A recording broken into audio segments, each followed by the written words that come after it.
salam, bismillahirrahmanirrahim. Her bir insanın kalbine koydun payha zehin. Ilhımarqı çeşmenden dadırdın yeke uğur. Kağıza yürüyen kalemi yazıcı bulup danın seher şemalından alıp ilhami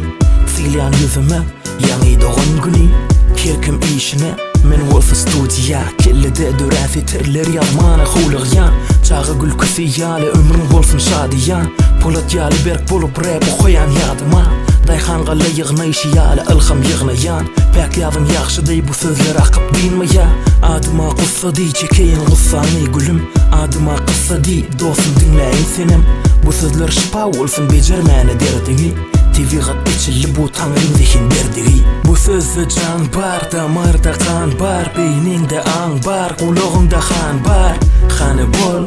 Sözde can bar, hanı bol Sözde can bar Bu sözde can bar, damarda kan bar Beyninde an bar, kulağında han bar Hanı bol Sözde can bar, hanı bol Sözde can bar